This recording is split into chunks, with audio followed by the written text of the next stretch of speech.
चलो भाई, तो बच्चों अब हम शुरू करने वाले हैं अपना नया चैप्टर, और चैप्टर का नाम क्या है? Ionic equilibrium. देखो है तो वही चैप्टर जो इक्विलिब्रियम वाला आपके एनसीईआरटी के अंदर है, और टेस्ट में भी आपके इक्विलिब्रियम पूरा का पूरा आएगा। आयोनिक हो, फिजिकल हो, केमिकल हो, तीनों के तीनों एक साथ ही आएंगे। लेकिन यहाँ पर थोड़ा सा क्या है, इसे अलग अलग पढ़ाया जाता है। प्लेलिस्ट में भी आपको ये अलग अलग ही मिलेगा, ठीक है। केमिकल इक्विलिब्रियम की प्लेलिस्ट अलग होगी और आयोनिक इक्विलिब्रियम की प्लेलिस्ट आपकी क्या होगी, अलग होगी, ठीक है। कोई दिक्कत वाली बात है? चलिए, तो बेटा सबसे पहले हम शुरुआत करते हैं आयोनिक इक्विलिब्रियम के बारे में। किसके बारे में बात करेंगे भैया हम? आयोनिक, ये कलर कैसे चेंज हो गया वो? आयोनिक इक्विलिब्रियम के बारे में, इक्विलिब्रियम के बारे में बात करेंगे। देखो आयोनिक इक्विलिब्रियम का मतलब क्या है कि इक्विलिब्रियम कहां दिखाई पड़ रहा है आपको? Equilibrium between ions. आ रही बात समझ में?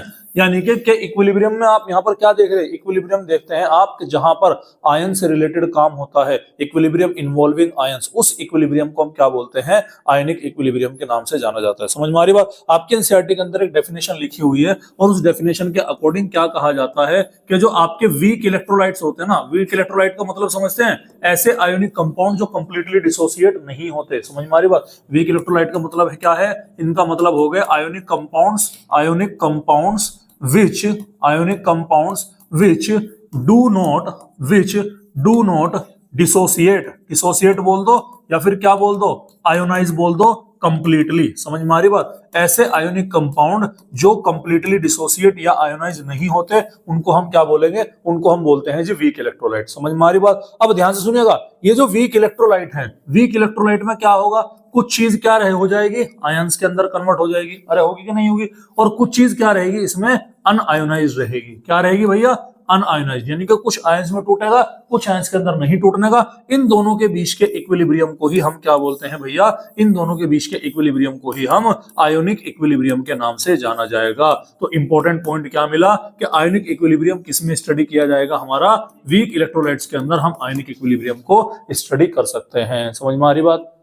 अरे क्लियर है? बोलो भाई, कोई दिक्कत कोई परेशानी वाली बात यहां तक के लिए? तो ये क्या था हमारा? ये था हमारा आयनिक इक्विलिब्रियम के बारे में। अब आयनिक इक्विलिब्रियम में देखो बिल्कुल ऐसा ही है जैसा तुम अभी केमिकल पढ़ के आए, बस फर्क क्या है? वहां का जो इक्विलिब्रियम कांस्टेंट है, इक्विलिब्रियम कांस्टेंट यहां पे भी निकलेगा, जैसे वहां निकाला वैसे ही यहां निकलेगा। सर फिर डिफरेंस क्या है? डिफरेंस ये है कि यहां पर अगर तुम एसिड का इक्विलिब्रियम कांस्टेंट बोल रहे हो तो उसे क्या बोल दोगे? Ka बोल दोगे। बेस का बोल रहे तो क्या बोल दोगे? Kb बोल दोगे। वहां पर तुम्हारा फॉरवर्ड और बैकवर्ड था, यहाँ पर एसिड और बेस रहेगा, और एसिड और बेस का भी फॉरवर्ड और बैकवर्ड होता है। समझ में आ रही बात आपको? सब चीजें सेम है, यानी कि बिल्कुल, यानी कि आपने जो जितना टाइम आप केमिकल इक्विलिब्रियम में लगाया होगा वो सब आपको यहाँ पर नॉलेज यहाँ पर क्या होगा भाई? काम आने वाला है, खास करके के की वैल्यू, इक्विलिब्रियम कांस्टेंट की वैल्यू को निकालने में। बोलो भाई, समझ में आ रही कि नहीं आ रही बात? नेक्स्ट हम बात करते हैं बेटा, एक लॉ हम यहाँ पर पढ़ेंगे जिसका नाम है हमारा ओस्टवाल्ड डाइल्यूशन लॉ। क्या पढ़ेंगे भैया?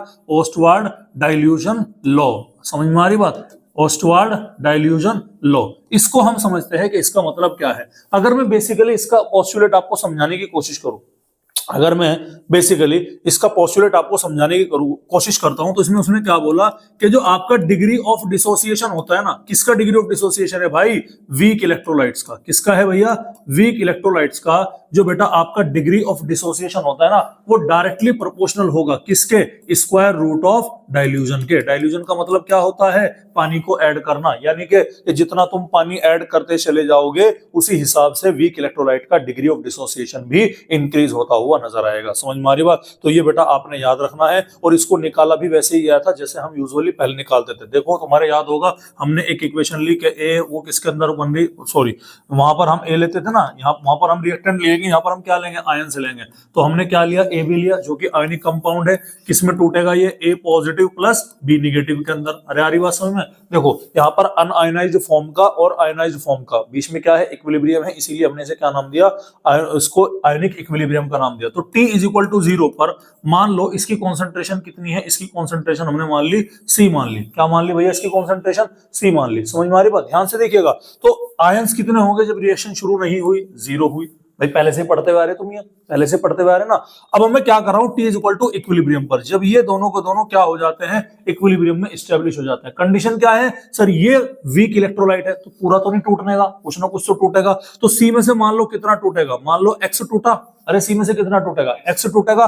तो एक AB से ए कितना बन रहा, एक बन रहा, बी भी कितना बन रहा, एक बन रहा। तो अगर ए बी का एक मॉलिक्यूल टूट रहा है तो एक ए बनेगा, एक बी बनेगा। अगर ए बी का एक्स मॉलिक्यूल टूटेगा तो ए पॉजिटिव भी एक्स बनेगा और बी निगेटिव भी एक्स बनेगा। हाँ है ना, हाँ है ना। और x क्या है, डिसोसिएशन, पढ़ के आया आप पीछे, ठीक है। x की जगह पर आप अल्फा भी लिख सकते हैं। अरे यार बात समझ में, कोई दिक्कत वाली बात है? अरे कोई दिक्कत वाली बात है? अब क्या निकालेंगे, अब निकालेंगे सर हम इसका इक्विलिब्रियम। क्या निकालेंगे भैया, अब हम इसका इक्विलिब्रियम। लेकिन इक्विलिब्रियम ये तो हमने क्या निकाले, ये निकाले हमने मोल्स। क्या निकाले भैया, ये निकाले हमने यहाँ पर मोल्स। तो हमें इक्विलिब्रियम निकालने के लिए क्या चाहिए, एक्टिव मास। तो इनका एक्टिव मास निकालने के लिए मुझे क्या करना पड़ेगा, मोल्स डिवाइडेड बाय वॉल्यूम करना पड़ेगा। अरे करना पड़ेगा, नहीं करना पड़ेगा? मतलब जो भी मेरी यहाँ पर पूरी की पूरी जो मेरी टर्म है ना, जो भी मेरी यहाँ पर ये पूरी की पूरी टर्म है, जो मेरी ये पूरी की पूरी टर्म है, इस पूरी की पूरी टर्म को किससे डिवाइड कर दूंगा भैया मैं, इस पूरी की पूरी टर्म को मैं v से डिवाइड करके इसको किसके अंदर कन्वर्ट कर दूंगा भाई, इसको कन्वर्ट कर दूंगा मैं इसके एक्टिव मास में। हो क्या रहा है, ये क्या हो गया हमारा, v से डिवाइड करके इसको किसमें कन्वर्ट कर दिया, एक्टिव मास के अंदर कन्वर्ट कर दिया। कोई दिक्कत वाली बात है? अच्छा अगर ये नॉर्मल रिएक्शन होती तो तुम कैसे लिखते, इसका एक्टिव मास इनटू में इसका एक्टिव मास डिवाइडेड बाय इसका एक्टिव मास। तो ऐसे यहाँ पर भी k की वैल्यू निकालो, कुछ अलग नहीं करना। यहाँ पर भी हमने क्या निकाली भैया, यहाँ पर भी हमने k की वैल्यू निकाली। तो मैं एक काम कर देता हूं, मैं इसे थोड़ा सा इधर शिफ्ट कर देता हूं ताकि हमें थोड़ा सा क्या रहे, इजी रहे। ठीक है भाई, क्लियर है? चलिए तो क्या आया हमारा, अब देखिएगा तो ये आया। अब इसके लिए अगर मैं k निकाल लूं तो k की वैल्यू कैसे निकलेगी, k की वैल्यू निकलेगी सर a पॉजिटिव की एक्टिव मास, इसका एक्टिव मास आएगी नहीं आएगी, b का क्या होगा, b निगेटिव यानी कि एनायन का एक्टिव मास अपॉन में क्या आ जाएगा हमारा, ab का एक्टिव मास निकल के आएगा। अरे आएगा कि नहीं आएगा? अच्छा a पॉजिटिव की वैल्यू कितनी गिवन है यहाँ पर, एक्टिव मास की x बाई वी, तो ये क्या ले लिया हमने, x बाई वी ले लिया क्या। b निगेटिव की वैल्यू कितना एक्टिव मास के वे में, x बाई वी, ये भी क्या हो गया हमारा, x बाई वी हो गया, डिवाइडेड बाई ab की वैल्यू कितनी है, c minus x upon V, तो ये क्या हो गया हमारा c माइनस एक्स अपॉन क्या हो गया भाई, c माइनस एक्स बाई, ये हमारा v निकल करके आ जाएगा। ये आपने क्या रखना है भैया, याद रखना है। अरे कोई दिक्कत वाली बात है भाई, कोई दिक्कत वाली बात है भाई, बोलो कोई टेंशन कोई परेशानी वाली बात है भाई, कोई दिक्कत वाली बात है क्या? अरे बताओ। तो ये क्या है हमारा x बाई वी, ये भी क्या है हमारा x बाई वी, ये क्या होगा हमारा c minus x upon V. तो क्या करो, एक v से आपका क्या काट दो, एक v काट दो, और ये v कहाँ आ जाएगा आपका, नीचे आ जाएगा। तो ये वैल्यू क्या बनेगी, x square upon c minus x, और इसमें क्या हो गया, इनटू में v आ गया। कल भी ऐसे एक डेरिवेशन निकल के आया था डिसोसिएशन में, याद आया आपके, जब मैंने वॉल्यूम वाली टर्म निकाली थी आपको, ठीक है। तो मेरे पास में यहाँ पर k की वैल्यू क्या हो गई, k की वैल्यू हो गई मेरी x square upon c minus x, और इसके ब्रैकेट में क्या हो गया, इसके ब्रैकेट में v हो गया। ठीक है, चूंकि ये आयोनिक इक्विलिब्रियम है, चूंकि कौन सा इक्विलिब्रियम है, आयोनिक इक्विलिब्रियम है, और वीक इलेक्ट्रोलाइट क्या है, कंप्लीटली नहीं टूटेगा, बहुत कम टूटेगा। तो इनिशियल कॉन्सेंट्रेशन जितनी होगी उसके हिसाब से जितना इलेक्ट्रोलाइट टूटेगा वो वैल्यू काफी कम होगी। मतलब वीक इलेक्ट्रोलाइट के केस में x की वैल्यू क्या होगी, वो c से बहुत बहुत कम होगी क्या नहीं होगी। अगर c से कम होगी तो क्या मैं c माइनस एक्स की वैल्यू को क्या कर सकता हूं भैया, निगलेक्ट कर सकता हूं कि नहीं कर सकता। अरे निगलेक्ट कर दिया। जैसे मैं निगलेक्ट करूंगा तो k की वैल्यू किसके बराबर आएगी, एक्स स्क्वायर अपॉन v के बराबर आएगी। अच्छा x की जगह पर कुछ बुक्स में अल्फा भी दिया गया है, तो ये क्या हो गया मेरा अल्फा स्क्वायर अपॉन v होगा कि नहीं होगा, बताओ भाई। अरे होगा। तो अगर मैं यहां से अल्फा की वैल्यू निकालूं तो अल्फा इज इक्वल टू क्या हो जाएगा, k इंटू वी, और ये अंडर रूट में आएगा कि नहीं आएगा। अब k क्या हो गया, k तो कांस्टेंट है, तो अल्फा की वैल्यू किसके डायरेक्टली प्रोपोर्शनल आ गई। अच्छा मैं इसको x से ले लेता हूं, कभी आप कंफ्यूज हो जाओ यहाँ पर, ठीक है। बताता हूं मैं क्यों लिया मैंने इसे x, ये क्या ले लिया मैंने, ये क्या हो गया हमारा एक्स स्क्वायर अपॉन वी हो गया नहीं हो गया। अभी देखो समझ में आएगा कि क्यों है, ठीक है। एक्स स्क्वायर अपॉन वी हो गया, ठीक है। अगर मैं यहाँ से x की वैल्यू निकालू तो अंडर रूट में क्या आ गया, k इंटू वी आएगा। अरे आएगा नहीं आएगा भाई, k इंटू वी और एक्स स्क्वायर रूट आ गया। तो अगर मैं यहाँ से रिलेशन निकालू तो k तो कांस्टेंट है भाई, इक्विलिब्रियम कांस्टेंट है, तो किसके डायरेक्टली प्रोपोर्शनल आएगा, ये स्क्वायर रूट ऑफ v के डायरेक्टली प्रोपोर्शनल आएगा। v बोले तो वॉल्यूम। क्या ये यही लो निकल के आया नहीं आया। अब ये x की जगह पर क्या है, अल्फा लिखा हुआ है। अब मैंने इसलिए लिखा क्योंकि ये जो डायरेक्टली प्रोपोर्शनल है ये भी अल्फा पढ़ लेगा बच्चा, ये ऐसे यानी कहीं ना कहीं तो गड़बड़ करने के चांसेस हैं। तो x क्या है यहाँ पर, x आपका अल्फा है, ये आपको क्या रखना भैया, ध्यान रखना। तो डिग्री ऑफ डिसोसिएशन को हम किससे रिप्रेजेंट करेंगे, हम रिप्रेजेंट करेंगे अपनी बुक के अंदर, अपने नोट्स के अंदर x से। समझ में आ रही बात आपको। तो x डायरेक्टली प्रोपोर्शनल हो गया किसके, स्क्वायर रूट ऑफ v के। मतलब जितना ज्यादा तुम वॉल्यूम बढ़ाओगे, जितना ज्यादा तुम डाइल्यूशन करोगे, उतना ही ज्यादा क्या होगा, आपका डिग्री ऑफ डिसोसिएशन बढ़ता हुआ नजर आएगा। ये मैंने प्रूव किया है, समझ में आ रही बात। ये मैंने क्या किया है, प्रूव किया है। ये वाली आइडेंटिटी आप अच्छे से क्या रखिएगा, ध्यान रखिएगा, ये आगे काम आ सकती है। समझ में आ रही बात। तो ऑस्टवाल्ड डाइल्यूशन क्या लॉ क्या होता है, सब समझ में आ गया आपके। अरे कोई दिक्कत कोई परेशानी वाली बात है भाई, बोलो भाई, कोई दिक्कत कोई परेशानी वाली बात है, ठीक है। अच्छा सर अगर ये एसिड होता, अगर ये एसिड होता, ध्यान से सुनिएगा क्या बोला मैंने, इक्वेशन मेरे पास में क्या बनी, इक्वेशन मेरे पास बनी कि k is equal to x square upon V. अरे हो बनी क्या नहीं बनी सर? अगर ये हमारा एसिड होता, क्या होता एसिड, तब हम k को क्या बोलते, के ए बोलते, तो ये क्या हो जाता k is equal to alpha square upon V x square, या फिर क्या ले लो, या फिर k is equal to x square upon V, एक ही बात है। सर अगर ये बेस होता तो बेस डिसोसिएशन कांस्टेंट बोलेंगे, इसकी वैल्यू क्या हो जाएगी, K B is equal to alpha square upon V. बोलो भाई यहां तक कहानी समझ में आई कि नहीं आई बात? तो क्या बोला मैंने सर, मैंने बोला कि एसिड अगर है तो उसके लिए हम क्या वर्ड यूज करेंगे, उसके लिए हम यूज करेंगे आपका के ए, और अगर बेस है तो उसके लिए हम क्या वर्ड यूज करेंगे, के बी। समझ में आ रही बात? अरे कोई दिक्कत वाली बात है? तो के ए और के बी की वैल्यू निकाल सकते हैं क्या? ठीक है। अच्छा यहीं पर आपसे पूछा जा सकता है एसिड का डिसोसिएशन, इस ए को क्या मान लो, अल्फा ए मान लो, इसको क्या मान लो, अल्फा बी मान लो। अरे बात समझ? तो आप चाहे तो यहाँ पर डायरेक्ट भी निकाल सकते हैं। अभी मैंने पीछे क्या निकाला था, मैंने पीछे फॉर्मूला निकाला था x is equal to square root of K into V. ठीक है, तो यहाँ पर क्या लिख सकते हैं कि alpha A is equal to square root of K A into में क्या आ गया आपका v आ गया। अरे आ गया नहीं आ गया?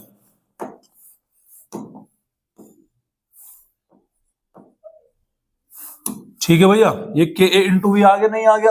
और यहीं पर आपका alpha b is equal to क्या आ गया, स्क्वायर रूट ऑफ के बी इंटू वी आ गया। बोलो भाई यहां तक कहानी समझ में आई कि नहीं आई बात? आपके क्वेश्चन कराऊंगा मैं, टेंशन मत लेना, आपको मैं क्वेश्चन कराऊंगा। जैसे मैंने केमिकल इक्विलिब्रियम के अंदर क्वेश्चंस कराए हैं, वैसे ही मैं यहाँ पर आपको आयोनिक के अंदर भी क्वेश्चन कराने वाला हूँ, ताकि आपको चीजें क्या लगे भाई, इजी लगे। यहाँ तक बताओ कोई दिक्कत कोई परेशानी वाली बात है? अब हम बात करेंगे बेटा हमारे कुछ कॉन्सेप्ट के बारे में बात करेंगे, जैसे कि हमारा आता है एसिड एंड बेस कॉन्सेप्ट। तो आज हम केवल और केवल क्या पढ़ने वाले हैं, एसिड और बेस के कॉन्सेप्ट के बारे में बात करेंगे। चलिएगा, तो सबसे पहले मैं आपसे बात करता हूं एसिड एंड बेस के कॉन्सेप्ट के बारे में बात करूंगा। तो अलग अलग साइंटिस्ट आए और अलग अलग साइंटिस्टों ने आकर एसिड और बेस की क्या दी भैया, अलग अलग थ्योरी को देने का काम किया। समझ में आ रही बात? इनमें से सबसे पहली जो थ्योरी आती है वो आती है अर्हेनियस की। किसकी थ्योरी आती है भैया?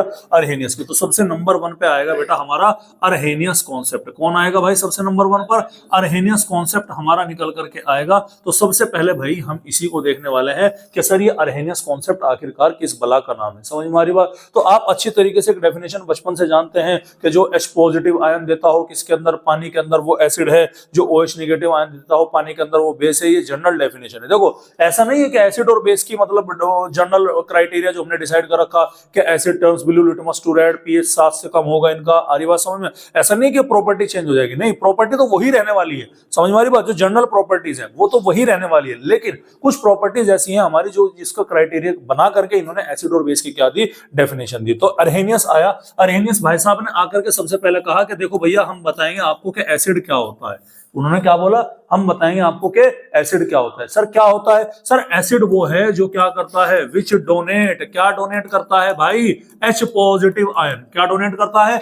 H positive ion. कंडीशन उन्होंने क्या रखी कि एवं ही नहीं करता, कहां करेगा, ओनली इन एक्वस मीडियम। क्या बोला भाई मैंने? ओनली इन एक्वस मीडियम, यानी कि जब तक आप उसका मीडियम एक्वस नहीं रखोगे तब तक वो H पॉजिटिव आयन डोनेट नहीं करेगा। समझ में आ रही बात? एग्जांपल, मेरे पास में HCl गैस है, ठीक है, ध्यान सुनिएगा।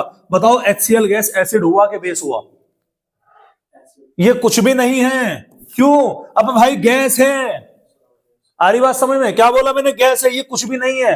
तो मैं क्या करना पड़ेगा सर, अगर मैं HCl गैस को अब एक्वस मीडियम से पास करा दे रहा हूं तब ये टूटेगा मेरा H पॉजिटिव और Cl नेगेटिव के अंदर। तो उस कंडीशन में ये हमारा क्या हो गया, अब ये हमारा एसिड है।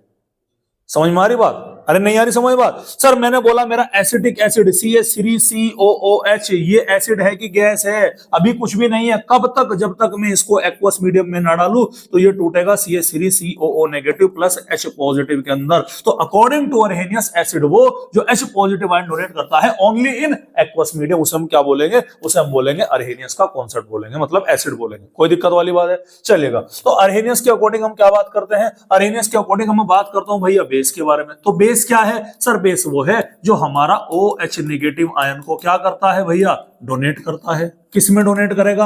अगेन इन एक्वस मीडियम के अंदर। बोलो भाई समझ मारी कि नहीं आ रही बात? अरे क्लियर है? मैंने क्या बोला? मैंने बोला कि NaOH सॉलिड है। बताओ ये एसिड है कि बेस है? कुछ भी नहीं है। क्यों? पानी जरूरी है। अब मैंने इसको कहां डाला, एक्वस के अंदर डाला, तो कैसे टूटा ये, Na पॉजिटिव प्लस में क्या आ गया, OH नेगेटिव। अरे टूटा कि नहीं टूटा भाई? है भाई, टूटा नहीं टूटा? ठीक है, तो ये क्या हो गया हमारा, एक हो गया हमारा अमोनियम हाइड्रोक्साइड, वीक है थोड़ा सा, ये क्या है हमारा NH4OH, ठीक है, कहां डालो इसको, पानी के अंदर डालो, कैसा टूटेगा, NH4 पॉजिटिव और साथ ही साथ क्या टूटेगा, OH नेगेटिव। यहां तक बात बताओ भाई, दिक्कत है क्या, कोई दिक्कत है? अब एसिड भी डिस्कवर कर लिया उन्होंने, बेस भी डिस्कवर कर लिया, तो अरेनियस ने एक कॉन्सेप्ट और दिया, उस कॉन्सेप्ट का नाम था न्यूट्रलाइजेशन रिएक्शन। क्या नाम था भैया, न्यूट्रलाइजेशन रिएक्शन, याद रखिएगा, काफी इंपॉर्टेंट है न्यूट्रलाइजेशन रिएक्शन। न्यूट्रलाइजेशन रिएक्शन को उसने क्या बोला कि भैया जो भी आपका एसिड होगा वो आपके क्या करेगा, बेस से रिएक्ट करेगा, और बेस से रिएक्ट करके क्या बना लेगा, सॉल्ट बनाएगा, और साथ ही साथ क्या बना लेगा, वाटर की फॉर्मेशन करता हुआ नजर आएगा, और कुछ एनर्जी भी वहां पर क्या होती है, रिलीज होती है। वो एनर्जी हमारा यहाँ पर कंसर्न नहीं है, एनर्जी हम कहाँ देखेंगे भाई, थर्मोडी के अंदर देखेंगे, ठीक है। तो ये क्या हमारा एसिड हो गया, बेस से रिएक्ट करेगा। एग्जाम्पल, मेरा एक एसिड है HCl है, उसका मैंने एक्वस मीडियम लिया, क्योंकि एसिड तो तभी पता लगेगा ना जब एक्वस मीडियम में, खड़ा हो जाए शानूर जल्दी करके फटाफट।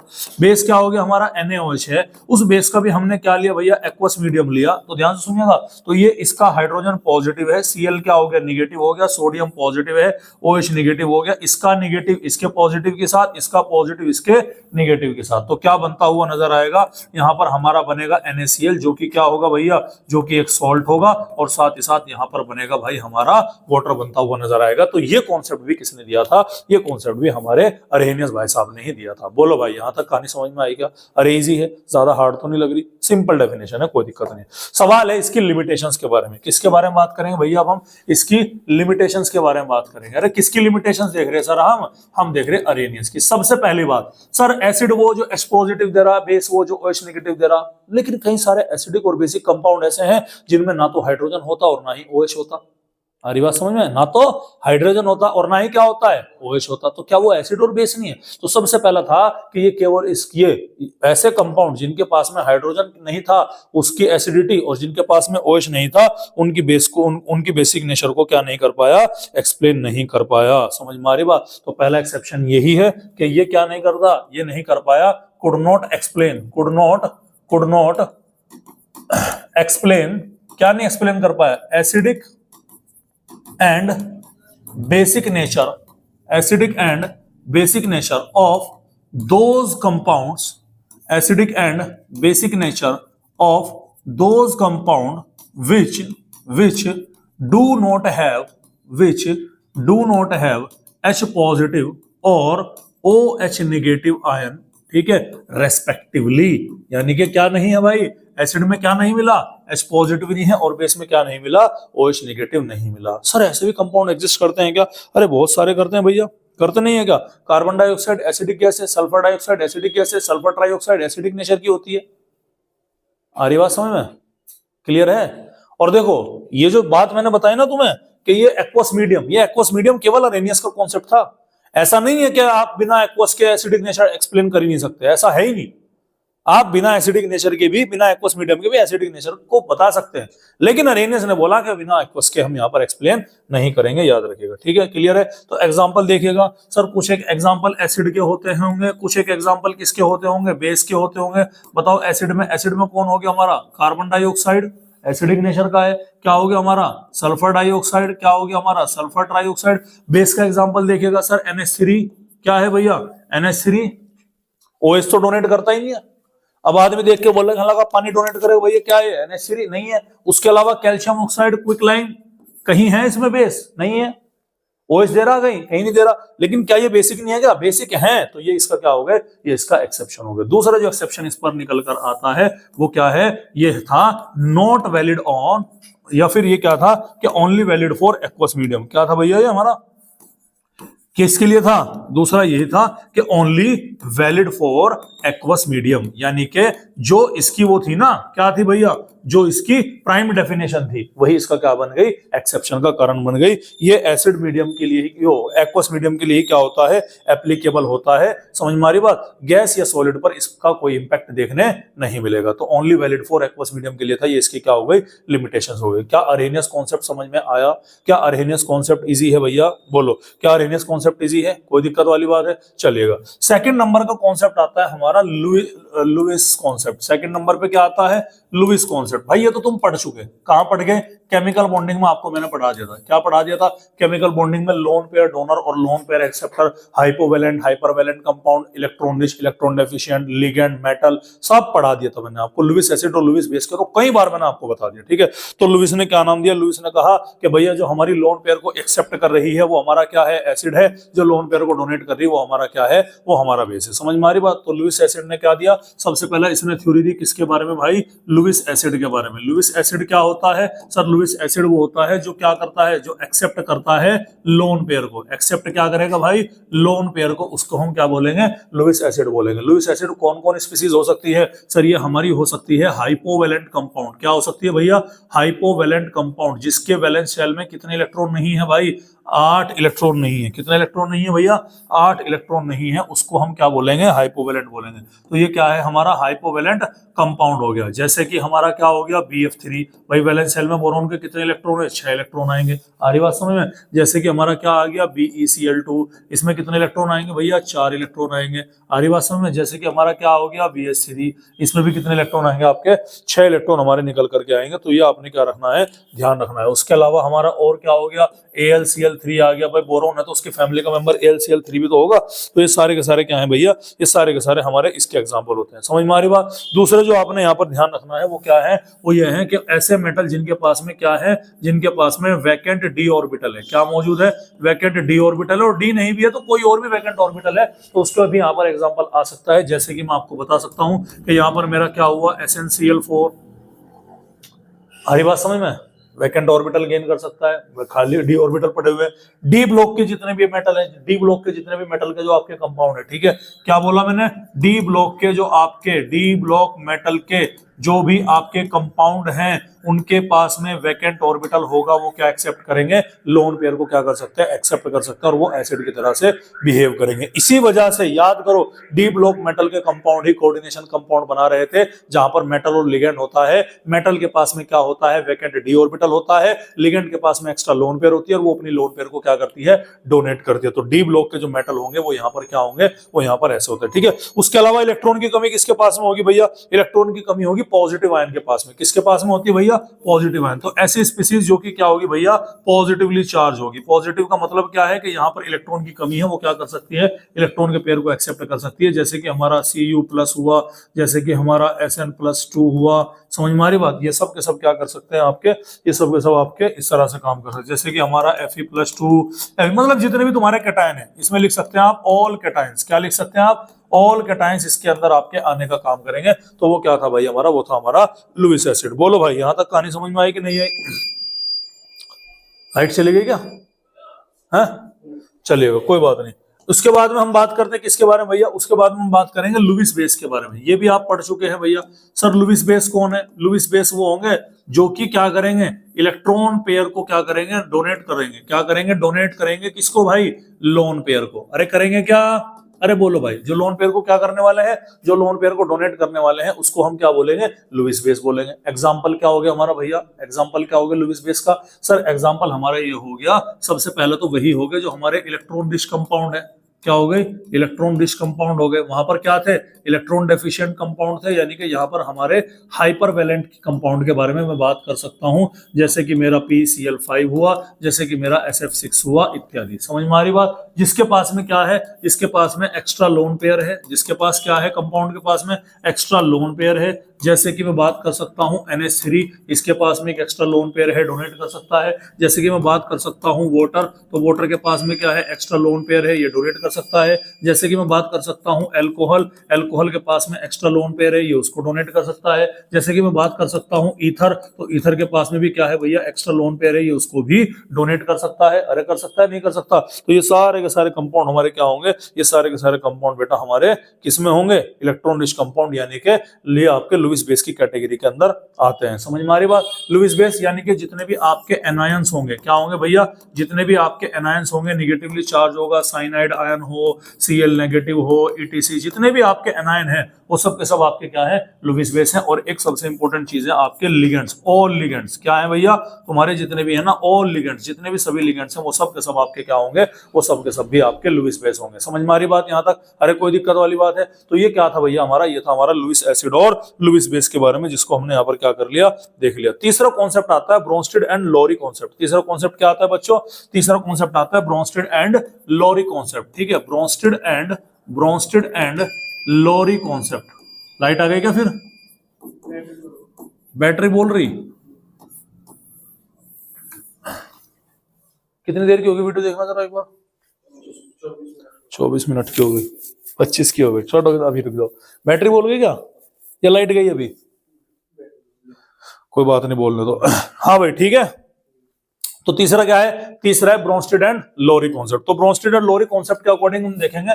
सर ब्रोंस्टेड एंड लोरी में चार्ट बना देता हूं यहाँ पर। एक क्या होगा हमारा, एक एसिड होगा, ब्रोंस्टेड लोरी एंड एसिड के थ्रू एसिड होगा, और एक क्या होने वाला है भैया हमारा, एक होने वाला है बच्चों हमारा बेस होने वाला है। समझ में आ रही बात? ठीक है, तो ब्रोंस्टेड एंड लोरी कॉन्सेप्ट के अकॉर्डिंग देखेगा, यहाँ की कहानी बिल्कुल कुछ कुछ सिमिलर सी देखने मिलेगी आपको, वो देखेगा। तो ब्रोंस्टेड लोरी के अकॉर्डिंग क्या है, एसिड क्या होगा जो H पॉजिटिव को डोनेट करेगा। क्या करेगा? जो H पॉजिटिव को डोनेट करेगा। अरे सर ये तो उसके जैसा अरेनियस के जैसा ही आ गया। बिल्कुल, तो यहां पर OH मत लिख देना, यहां पर क्या है, एसिड बेस वो होगा जो H पॉजिटिव को क्या करेगा भाई, एक्सेप्ट करेगा। समझ में आ रही बात? और फॉर योर काइंड इंफॉर्मेशन, जो आपका H पॉजिटिव है उसको हम क्या बोलते हैं भाई, उसको हम बोलते हैं प्रोटॉन। क्या बोलेंगे भैया? प्रोटॉन। लाइट आ गई है? फिर बोल रहा है, बीच वाली लाइट बंद कर दे, आगे वाली कर दे, बीच वाली। हाँ यू कट मार गया, यूपीएस कट मार रहा। चलो भाई ठीक है भाई, कहानी समझ में आई? क्वालिटी पे कोई फर्क आया है? ये लगभग ऐसी है, हल्का फुल्का ही है, ज्यादा डार्क तो नहीं होगी वीडियो? हो गई? ज्यादा होगी? देख ले। हाँ भाई कर ले, सेट कर ले, सही करते हैं, कोई दिक्कत वाली बात है? तो एसिड कौन होगा जो H पॉजिटिव को क्या करेगा, डोनेट करेगा। बेस क्या होगा जो H पॉजिटिव को एक्सेप्ट करेगा। किसके अकॉर्डिंग है? ब्रोंस्टेड एंड लोरी के अकॉर्डिंग है। एग्जांपल देखिएगा, देखिए जैसे कि मैंने बोला यहाँ पर, क्या बोला मैंने, कहा कि HCO3 नेगेटिव ये क्या करेगा, H पॉजिटिव को डोनेट करेगा और क्या बना लेगा, CO3-2 बना लेगा। H पॉजिटिव डोनेट करने की वजह से ये क्या हो गया हमारा, एसिड हो गया। जैसे कि मैंने बोला कि HSO4 नेगेटिव ये हमारा क्या करेगा, ये हमारा H पॉजिटिव को डोनेट करेगा और क्या बना लेगा, SO4-2 बना लेगा। तो ये भी क्या हो गया हमारा भाई, ये भी हमारा एसिड हो गया। बोलो भाई कोई दिक्कत वाली बात है? लोन पेयर वाले में देखिएगा कि जैसे मैंने क्या बोला, जैसे मैंने बोला कि NH3 इसके ऊपर लोन पेयर है कि नहीं है, ये किससे रिएक्ट करेगा, H पॉजिटिव को एक्सेप्ट करेगा, करेगा अटैक, तो क्या बनाएगा हमारा NH4 पॉजिटिव। क्या बनाएगा भैया हमारा, NH4 पॉजिटिव को बनाने का काम करेगा। बोलो भाई यहां तक कहानी समझ में आई कि नहीं आई? अरे क्लियर है? कोई दिक्कत वाली बात है? ठीक है भाई, बताओ भाई कोई दिक्कत वाली बात है? अरे बोलो भाई, कोई दिक्कत कोई परेशानी वाली बात है? ठीक है चलिएगा, ठीक है। अच्छा अगर यही रिएक्शन थोड़ी सी मॉडिफाई करके लिख दूं मैं, क्या हुआ? अगर ये रिएक्शन थोड़ी सी मॉडिफाई करके ऐसे भी लिखी मिल सकती है आपको कि ये NH3 क्या हो गया, लोन पेयर, प्लस में क्या हो गया, H2O। क्या हो गया भैया, H2O। तो ये कैसे बनेगा, देखो H2O से क्या निकलेगा, H पॉजिटिव, वो अटैक करेगा कहां का, NH4 पॉजिटिव पर, तो ये आपका NH4 पॉजिटिव आ गया और साथ ही साथ क्या हो गया आपका OH नेगेटिव यहाँ पर आपका रिलीज हो गया। समझ में आ रही बात?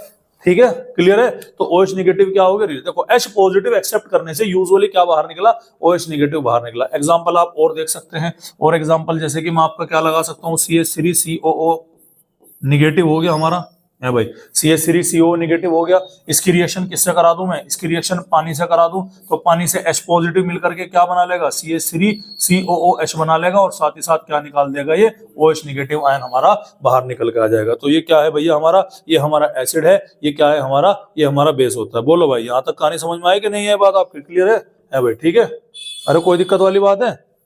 कोई दिक्कत वाली बात है? चलिएगा, तो ये तो आ गया। अच्छा ये कहानी कहाँ देखने मिलती है, एक थोड़ा सा कहानी में मॉडिफिकेशन क्या हम करते हैं वो देखिएगा कि ये वाली जो रिएक्शन है ना आपकी, ये वाली जो रिएक्शन है, इस रिएक्शन को हम और दूसरे फॉर्मेट में, यानी कि एक को लिखी मैंने वाटर के हिसाब से लिखी, यहाँ पर भी देखिएगा अगर मैंने HCO3 लिया और साथ ही साथ क्या लिया, प्लस वाटर लिया, ध्यान से सुनिएगा, वाटर लिया, ठीक है, वाटर में रखूंगा तो इससे तो H पॉजिटिव निकलेगा। वो H पॉजिटिव कहाँ अटैक करेगा, वाटर पे अटैक करेगा, तो वाटर क्या करेगा, H2O जो है H3O पॉजिटिव के अंदर क्या हो जाएगा, कन्वर्ट हो जाएगा और साथ ही साथ CO3-2 के अंदर यहाँ पर बनता हुआ नजर आएगा। ये जो H3O पॉजिटिव है ना, इसको हम बोलते हैं हाइड्रोनियम आयन। क्या बोलते हैं बच्चों? इसको हम हाइड्रोनियम आयन के नाम से इसको हम जानते हैं। अब इसकी एक खूबी क्या है? हाइड्रोनियम आयन क्या है? एक्वस मीडियम में, ध्यान से सुनिएगा, मैं लिख देता हूं कि जो हमारा एक्वस मीडियम होता है, एक्वस मीडियम में H पॉजिटिव आयन, जो आपका प्रोटॉन होता है ना, H पॉजिटिव आयन जो होता है वो H3O पॉजिटिव की फॉर्म में, ये H3O पॉजिटिव की फॉर्म में क्या करता है? एग्जिस्ट करता है। भाई ये आपने क्या रखना है? ये आपने याद रखना है। बोलो भाई, कोई दिक्कत वाली बात है यहाँ तक? तो ये क्या है? ये आपको ध्यान रखना है, ये आपका हाइड्रोनियम आयन है। अब ध्यान सुनिएगा, यहाँ पर वाटर ने क्या लिया? वाटर ने H पॉजिटिव को एक्सेप्ट किया और हाइड्रोजन को एक्सेप्ट करने वाले को हम क्या बोलेंगे? बेस बोलेंगे। तो एक नोट यहाँ पर लगा दे रहा हूं, ध्यान से देखिएगा। तो ध्यान से देखिएगा, लुईस के अकॉर्डिंग, ध्यान से सुनिएगा, लुईस के अकॉर्डिंग क्या है? जो तुम्हारा वाटर है वो केवल और केवल क्या है? वो बेस है। क्या है भैया? वो बेस है। देख सकते हैं आप, लुईस के अकॉर्डिंग क्या है तुम्हारा? वाटर क्या है तुम्हारा? वो बेस है। समझ में आ रही बात? लेकिन ब्रोंस्टेड एंड लोरी के अकॉर्डिंग क्या है भैया? ब्रोंस्टेड एंड लोरी के अकॉर्डिंग देखो, यहां पर वाटर ने क्या किया? यहां पर वाटर ने H पॉजिटिव डोनेट किया। ध्यान से देखिएगा, यहां पर H पॉजिटिव क्या किया? डोनेट किया। और यहां पर क्या किया? वाटर ने H पॉजिटिव को एक्सेप्ट किया। यानी कि वो कैसा है? ब्रोंस्टेड एंड लोरी के अकॉर्डिंग वाटर जो है आपका वो एसिड भी है, एसिड के साथ साथ क्या है भैया? वो आपका बेस भी होता है। ये आपको क्या रखना भाई? ध्यान रखना। बोलो भाई, कोई दिक्कत वाली बात है? और इसी में फिर एक और कॉन्सेप्ट हमारा निकल के आता है, वो आता है कॉन्जुगेट एसिड बेस कॉन्सेप्ट। क्या आता है भाई? Conjugate acid base pair. Sir आगे शायद देखना जरा, सर आए क्या? पर्दा से हटा के देखो, मुझे लग रहा नहीं आए। ठीक है, चलिएगा। इसके बाद में क्या है? सर को बोल दो फोन करके उनको, सर आ जाओ, सर की क्लास हो गई। इसके बाद में हम क्या पढ़ेंगे भैया? इसके बाद में पढ़ेंगे कॉन्जुगेट एसिड बेस पेयर। क्या पढ़ेंगे भैया? Conjugate acid base pair concept पढ़ेंगे। तो फोर्थ पॉइंट क्या है हमारा? वो इसी से डेराइव हुआ है भैया। कॉन्जुगेट क्या है बच्चों? ये एसिड बेस पेयर कॉन्सेप्ट। ध्यान से सुनिएगा,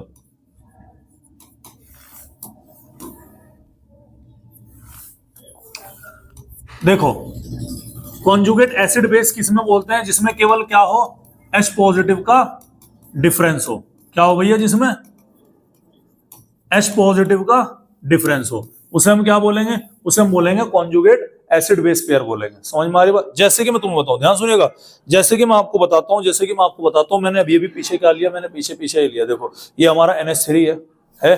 NH3 से क्या बना? NH4 positive. क्या इन दोनों में H पॉजिटिव का डिफरेंस है क्या? नहीं है। तो ये क्या हो गया? कॉन्जुगेट एसिड बेस पेयर हो गया। समझ में आ रही बात? जैसे कि मैंने आपको क्या बोला? मैंने ये CH3CO नेगेटिव बोला।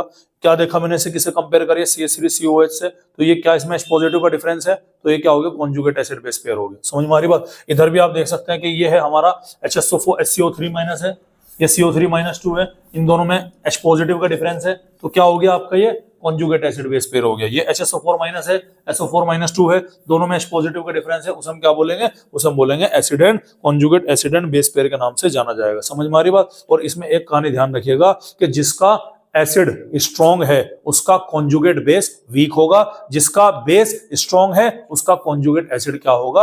वीक, आपका स्ट्रॉन्ग होगा। समझ में आ रही बात? तो मैं यहां पर आपको लिखिएगा पॉइंट, इंपॉर्टेंट पॉइंट यहां पर क्या है? इंपॉर्टेंट पॉइंट ये है कि जिसका एसिड वीक है, क्या है भैया? वीक की स्पेलिंग यही है क्या? VEAK आएगा। जिसका एसिड वीक है, ठीक है, जिसका एसिड वीक है उसका कंजुगेट बेस क्या होगा? स्ट्रॉन्ग होगा। आ रही बात समझ में? एंड वाइस वर्सा, और इसका उल्टा भी, यानी कि जिसका बेस क्या होगा? वीक होगा, उसका कंजुगेट एसिड क्या होगा? स्ट्रॉन्ग होगा। समझ में आ रही बात? अरे बोलो भाई, कोई दिक्कत वाली बात है क्या? कोई दिक्कत वाली बात है? ठीक है, जैसे हमारा एग्जांपल देखिएगा, बहुत सारे एग्जांपल है कि ये क्या है हमारा? HClO4। इसका ये हमारा क्या है? स्ट्रॉन्ग एसिड है, काफी स्ट्रॉन्ग एसिड है। ये क्या है? ये हमारा एसिड है। कैसा स्ट्रॉन्ग एसिड है? कैसा एसिड है? स्ट्रॉन्ग। इसका कॉन्जुगेट बेस क्या बनेगा? H पॉजिटिव हटा दो इसमें से, क्या बन गया? ClO4-। तो ये क्या हो गया हमारा? ये हो गया हमारा वीक बेस हो गया। समझ में आ रही बात आपके? ठीक है, और इस पेयर को हम क्या बोलते हैं? कॉन्जुगेट एसिड बेस पेयर बोलते हैं। एक और एग्जांपल देखिएगा, मैंने बोला तुम्हारा CH3COOH, ये कैसा है हमारा? ये हमारा वीक एसिड है। क्या है भैया? वीक एसिड है। तो इसका कंजुगेट बेस क्या होगा? CH3COO negative. क्या होगा भाई? मक्खी बैठ गई कहीं। CH3COO क्या हो गया, निगेटिव। तो इसको हम क्या बोलेंगे, इसको हम बोलेंगे स्ट्रॉन्ग बेस बोलेंगे। समझ में आ रही बात आपके? देखिएगा वीक एसिड का कंजुगेट बेस क्या होगा, स्ट्रॉन्ग होगा, और स्ट्रॉन्ग एसिड का कंजुगेट बेस क्या होगा, वीक होगा। ये कहानी किसकी थी, हमारी कंजुगेट एसिड बेस पेयर की होती है, जो कि हमने यहाँ पर क्या कर ली, कंप्लीट कर ली। बोलो भाई, कोई दिक्कत कोई परेशानी वाली बात है? भाई कोई दिक्कत कोई परेशानी वाली बात है? इसके बाद में एक और टॉपिक आता है छोटा सा, जिसका नाम क्या है, जिसका नाम है भैया, तीसरे नंबर पर पढ़ा हमने सॉल्ट। एसिड पढ़ लिया, बेस पढ़ लिया क्या एसिड, तीसरे नंबर पे क्या है, सोल्ट। सोल्ट बनता कैसे है सर? सोल्ट बनता है एसिड और बेस को मिला करके। किसको मिलाया जाता है, एसिड और बेस को मिला करके क्या बनता है, सोल्ट प्लस वाटर की फॉर्मेशन होती हुई नजर आएगी। समझ में आ रही बात? अब ये जो सोल्ट है आपके, ये कितने टाइप के होते हैं? बेसिकली 3 टाइप के सोल्ट होते हैं। कितने टाइप के हैं? लाइट आ गई क्या, बोला इन्वर्टर बोल रहा। अभी जो आपके सोल्ट है बेसिकली ये कितने टाइप के होते हैं भैया? ये होते हैं आपके 3 टाइप के। कितने टाइप के? 3 टाइप के। एक होता है आपका न्यूट्रल सोल्ट। क्या होगा भैया, न्यूट्रल सोल्ट। न्यूट्रल सोल्ट में जो एसिड होगा वो भी स्ट्रांग होगा, और जो बेस होगा वो भी क्या होगा, स्ट्रांग होगा। समझ में आ रही बात आपको, क्लियर है? या फिर इसका एसिड भी क्या होगा, वीक होगा, और बेस भी क्या होगा, वीक होगा। जब ये दोनों की दोनों कंडीशन है तो न्यूट्रल का मतलब क्या है, न्यूट्रल का मतलब जिसका पीएच लगभग 7 के आजू बाजू में हो, पीएच जिसका 7 हो, तो वो सोल्ट आपका कैसा कहलाया जाएगा, वो सोल्ट आपका न्यूट्रल सोल्ट कहलाने का काम करेगा। जैसे कि हमारा क्या बोल सकते हैं, जैसे कि हमने बोला NH4Cl, जैसे कि हमने बोला NaCl, ये दोनों के दोनों, सॉरी ये तो गलत आ गया NH4Cl तो, जैसे कि मैंने क्या बोला, NaCl बोला, ठीक है, स्ट्रॉन्ग एसिड स्ट्रॉन्ग बेस का, और वीक एसिड का हो गया हमारा CH3COH, इसका हो गया हमारा NH4OH। इसका एग्जांपल ले लिया CH3COO NH4, अमोनियम एसिटेट इसका एग्जांपल हो गया। ठीक है भाई, क्लियर है? तो ये आपने क्या रखना, ध्यान रखना। दूसरा क्या आता है भैया हमारा, दूसरा आता है हमारा एसिडिक सोल्ट। दूसरा क्या है भाई, एसिडिक सोल्ट। एसिडिक सोल्ट क्या होगा, जिसका पीएच क्या होगा, 7 से कम होगा। हाँ है ना, समझ में आ रही बात? ये कब बनेगा, अगर तुम स्ट्रॉन्ग क्या ले लो, एसिड ले लो, और वीक क्या ले लिया आपने, बेस ले लिया। बोलो भाई, समझ में आ रही कि नहीं आ रही बात आपका? स्ट्रॉन्ग एसिड और वीक बेस में क्या आ गया हमारा, इसका एग्जांपल आ गया हमारा, जैसे कि हमारा आ गया CuSO4 हो गया, जैसे कि हमारा AlCl3 हो गया। तो ये हमारे क्या है, ये हमारे स्ट्रॉन्ग एसिड और वीक बेस के सोल्ट आपके कंसिडर किए जाते हैं। ठीक है, तीसरा आता है आपका भाई बेसिक सोल्ट। तीसरा क्या आता है बच्चों, बेसिक सोल्ट आता है। तो बेसिक सोल्ट का पीएच क्या होगा, इसका पीएच ग्रेटर देन क्या होगा भाई, 7 होगा, और ये बनेगा हमारा वीक एसिड और स्ट्रॉन्ग बेस से। देखो जो जैसा भी होगा उसका वही कंपोनेंट क्या रखेंगे हम, स्ट्रॉन्ग रखेंगे। बेसिक है तो उसका वही कंपोनेंट क्या होगा, बेसिक रखा जाएगा। ठीक है, और इसका एग्जांपल हमारा आ गया NaHCO3 हो गया, Na2CO3 हो गया। ये स्ट्रॉन्ग बेस और वीक एसिड का क्या हो गया,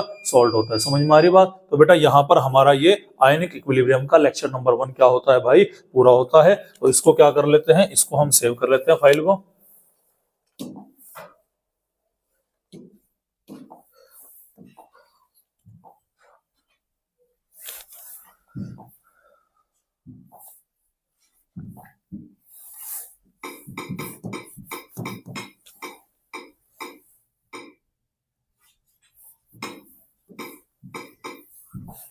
सर की क्लास रह जाएगी बस, कर दो बंद कर दो बस इसे।